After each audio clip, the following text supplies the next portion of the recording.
Magandang umaga po sa inyong lahat. Ang pinakauna at mahalagang utos ng ating Panginoon, yun ay ang magmahal. Mahalin ang Diyos ng higit sa lahat at mahalin ang kapwa mo tulad na kung paano tayo minahal ni Jesus.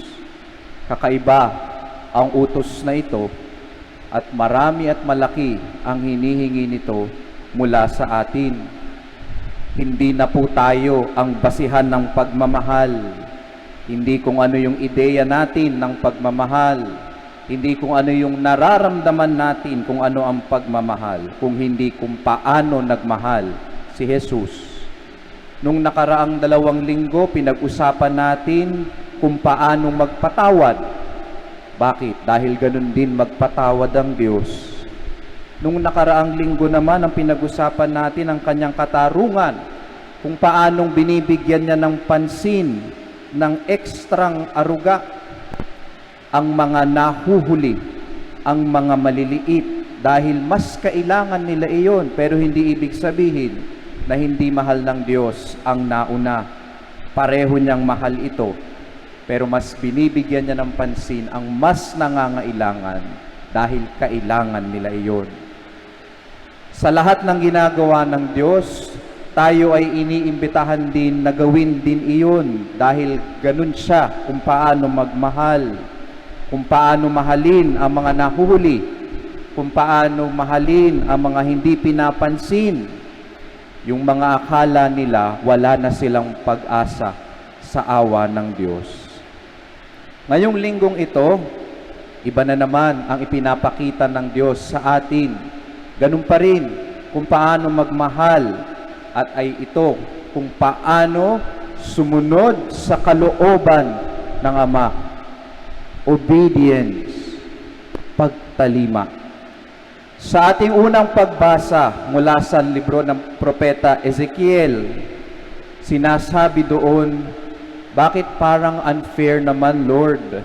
Kaming mga tumalima sa iyo, ngunit sa bandang huli, medyo natisod. Hindi ba't kasalanan naman nila iyon? Pero sinisisi nila ang Diyos. Parang nagpagal lang kami sa wala, sabi ng mga naging matuwid, pero nagkamali sa bandang huli. Hindi man lang nakita ang marami naming nagawang tama. Samantalang, yung isang taong namuhay sa kasalanan, nung malapit na siyang mamatay, biglang nagbagong buhay. Nagsisi, isang beses lang siyang naggumawa ng tama, pero hindi siya mamamatay. Abay, nagpakasasa siya sa makamundong bagay. Tapos, ligtas na siya. Unfair. Teka, sabi ng Panginoon, ako ba ang baluktot? Hindi ba't ako ang matuwid? Bakit? Sino ba ang nakalimot? Sino ba ang tumalikod? Sino ba ang sumuko? Sa ating buhay espiritual, mga kapatid, kapag tayo ay natutokso at kapag tayo ay inuutusan ng Diyos na sumunod sa Kanya, hindi dapat tayo nagpapatumpik-tumpik pa. Kumakaripas na tayo ng takbo. Say no to temptation and say yes to God as quick as you can. But faithfulness to that yes, pagtalima hanggang sa dulo, hindi po yan sprint, it's a marathon. Alam niyo po yun, ano? Yung marathon at pagkakaiba ng marathon at sprint. Sa marathon, you have to build your endurance. Mahaba-habang takbo iyan. Sa sprint naman, mabilis na takbo sa umpisa, pero maikli ang iyong tatakbuhin. Our spiritual stamina will be built on a marathon.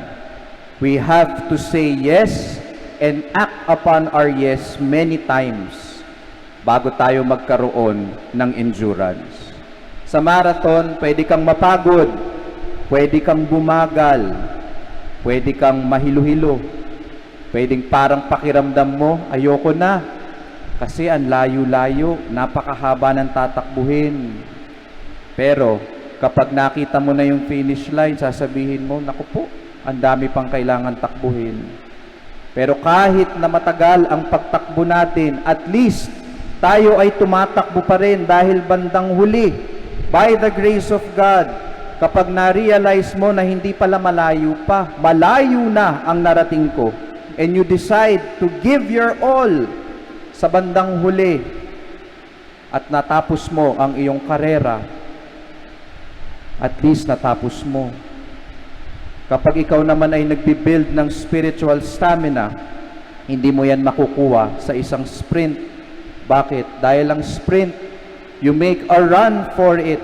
Binibigay mong lahat, yung unang bugso ng iyong enerhiya, binibigay mo, trying to cross the finish line. Gusto mo, mauna ka. Pero pagdating dun sa huling metro, bigla ka nauubusan ng hininga. Biglang napapagod yung mga binti mo at tila hindi mo na kaya. Bandang huli, titigil ka. Kahit na gaano ka kabilis, tumigil ka pa rin, and you did not finish the race. Tanong, sino ba ang sumuko? Sino ba ang huminto? Mga kapatid, it is our choice. Kung nauuna ka, magpupursige ka ba? At kung nahuhuli ka, nabibigyan ka ba ng inspirasyon para talikuran ang kasalanan mo at takbuhin ang natitira pang kailangan mong takbuhin? Whichever choice we make, my dear brothers and sisters, ang awa at habag lamang ng Diyos ang nagbibigay sa atin ng oportunidad para makabangon muli at magpatuloy sa ating pagtakbo, pagpatuloy sa ating paglalakbay. God is a God of mercy. Sa totoo lang, hindi lang naman isang beses siya nagbibigay ng second chances sa atin. Maraming beses siyang nagbibigay ng second chances. A chance to rise up and continue our journey every time we stumble. Yan ang kanyang justice, ang kanyang katarungan. He gives us so many second chances. Pero narinig nyo bang nagreklamo ang Diyos? Narinig nyo bang isinumbat niya sa atin iyon? Did you hear Him say, unfair? Hindi. Tayo lang naman ang makwenta. Tayo lang naman ang mapanghusga. Ang Diyos, lubos ang awa at walang tao ang lubos na makakaunawa ng kanyang pagmamahal at awa sa atin. And this is the message of hope for us, my dear brothers and sisters, na kahit na tayo ay bumagal, kahit na tayo ay madapa sa ating paglalakbay, andyan ang awa at habag ng Diyos na magbibigay sa atin ng oportunidad, the second chance to rise up and continue our journey. Para ito sa unang anak na nagsabing, ayoko, pero bandang huli, nagbago ang isip at tumalima, sumunod. Meron pa siyang second chance. Pero, ang ebanghelyo natin ngayon may isang kakaiba ring mensahe. Doon sa mga mas nakakaalam, doon sa ikalawang anak na alam ang awa at pagmamahal ng Diyos, pero pinili pa rin niyang hindi sumunod. The gospel is a warning for us also, my dear brothers and sisters. Ito po, lagi ko po itong napapansin. It's quite a phenomenon in our church na ang mga kabataan, lalo na ang mga kalalakihan, hindi mo yan mapapansin na naglilingkod at nagsisimba habang sila'y bata pa. Marami silang kinaabalahan, marami silang gustong gawin at marami pang mga priorities daw. And they treat their spiritual life like it's like the last priority. Makikita mo na lang sila kapag medyo may edad na sila, gusto nang bumawi, babalik at maglilingkod. In their twilight years, they come back to the faith.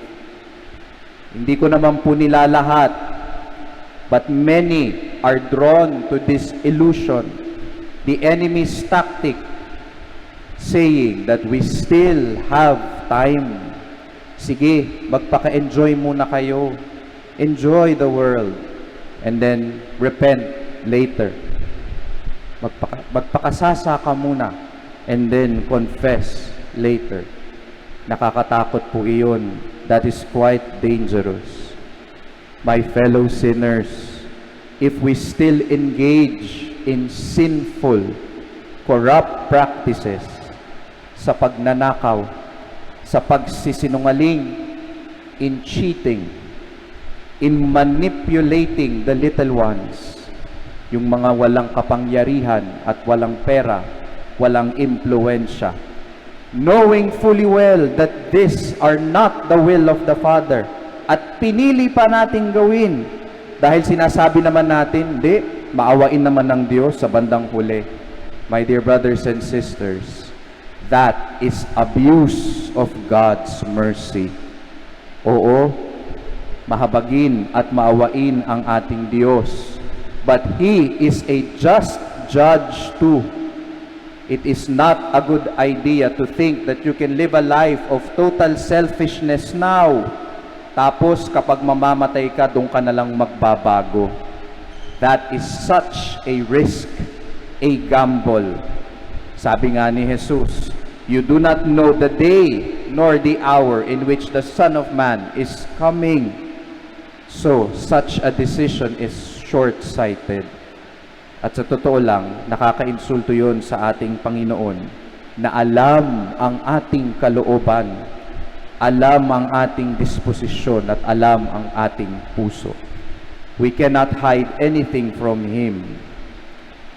It is what we do that proves our yes to the Lord, my dear brothers and sisters. Yung ating mga ginagawa ang magpapatunay ng ating pagtalima sa Kanya, ang ating katapatan sa Kanya, hindi ang ating salita at lalong hindi ang ating pangalan bilang Kristiyano. It is how we live as Christians that will determine our obedience to His will. Kaya mga kapatid, kung tayo'y totoo sa ating pangalan na Kristiyano, let our yes mean yes. Kung oo, gawin mo. Act upon your yes.